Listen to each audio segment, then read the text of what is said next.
major malfunction on the stage set, anything like that? So far, I have to say I've been lucky that there's not major malfunctions, lighting or there are, once in a while that your costume, you go make a quick change, and sometimes, the costume, you end up having one more piece that you should, and then you just try to play it off because, like you said earlier, the audience doesn't really know what's going on as long as you can confidently pull off things. I think that's, as long as the audience can have a enjoyable time on watching the show, I think that's what most matters. One thing I'm always wonder is when the actor disappear from the stage and go back there and come back later. Usually when you go back, what do? We change into the next costume if there are changes. Or we go back and try to find, and quickly if there's a big transition you need to go enter from the other side, you try to make those big changes. I see. You try to stay focused to carry on to the next thing, and hopefully you get your props, you get everything checked before the show starts, so when you make those quick changes or when you disappear from the stage, you're able to make that transition. I see. So you don't go back, have a smoke a cigarette and take a nap, play a little poker. Right. Sometimes if there are if you are gone for a whole entire act, sometimes people will take it easy, have things to keep themselves busy backstage. Right. So, any advice for some other people that inspire to be an actor or pursuing a dream such as yours? Such as mine. First of all, it's scary, but don't let that scare you off. Just know what you want and have a clear goal. And I know that it sounds corny. Stay in class, take as many classes as you can. Like I still take classes now. I still go to casting director workshops to just hone my act. And I love watching other actors work because I don't know how. When they interpret this line, I would say, I didn't think of it this way. So it helps me build my repertoire. And just keep auditioning, keep at it. Good advice.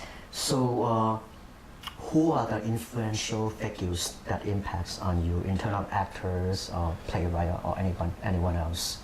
That's a good question. I don't think I have any role models per se. I remember one year going back to see my parents.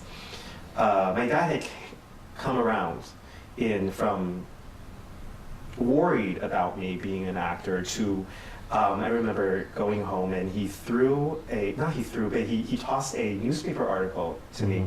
It was documenting this Chinese actor who made it, who gave up his prolific and profitable teaching position at a college level to pursue acting on Broadway, and he finally made his debut in Miss Saigon.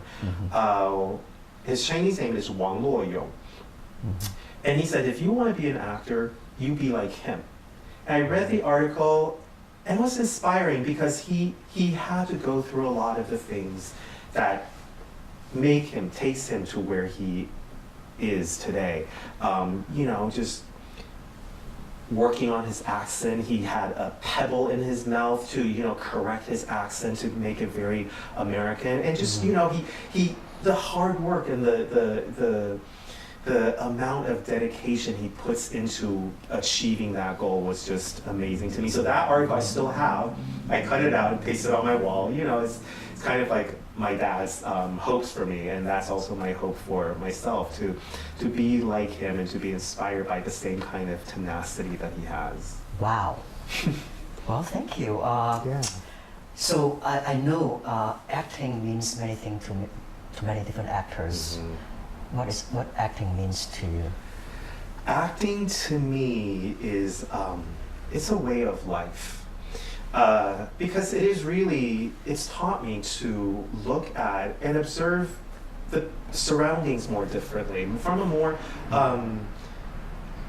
I think, educational or even critical view, and without even judging, just taking in the experience. Because I don't know when I'll portray a homeless person, and I need to take their experience and draw from my past and my experience with this, or how I've observed. So it is a way of life, and it is, for me, I'm constantly observing other people, what people do in different situations. And it's fascinating, because I walk down the street and I will see 10 different people doing, and in different situations, how they would react. And it's all about, again, human experience, and it's so enriching to see different people in different settings. So who did you sleep with to get this part? Who did I sleep with? Fortunately for everybody, I didn't sleep with anybody. Standing up count to you now. So wait, seriously, how did you get this part? Mm-hmm. I got an email to audition for the Beijing, California, this upcoming show, and I went in, read scenes with people, and then I took off for China for a few weeks. Right.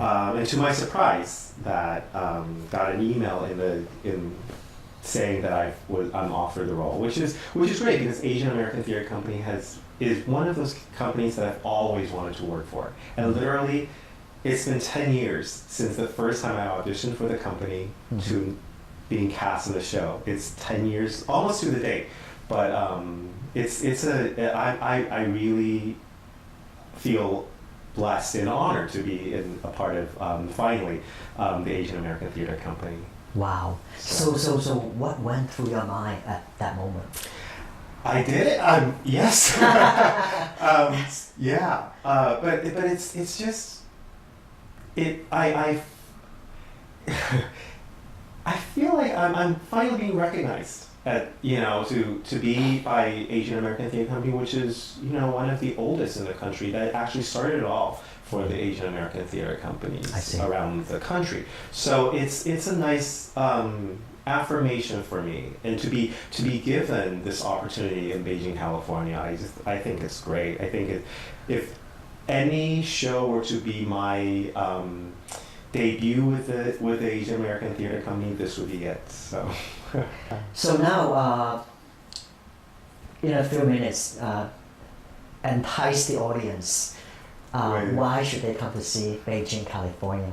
I think it's a play that makes you think.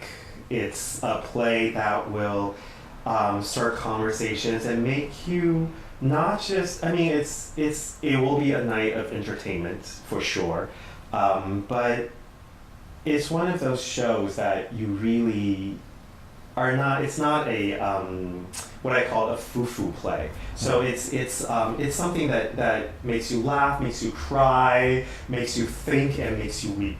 So I think everybody will go away with something with them. That's fantastic. And do you have a website? There is a website. It's on asianamericantheater.org. And everything has the show. It's playing at the Thick House on Potrero Hill on 18th Street. So y'all come now here. So Wayne, it has been a great conversation. Thank you so much for stopping by. Thank you. And I wish you best of luck. Thank you. Thank you for having me here.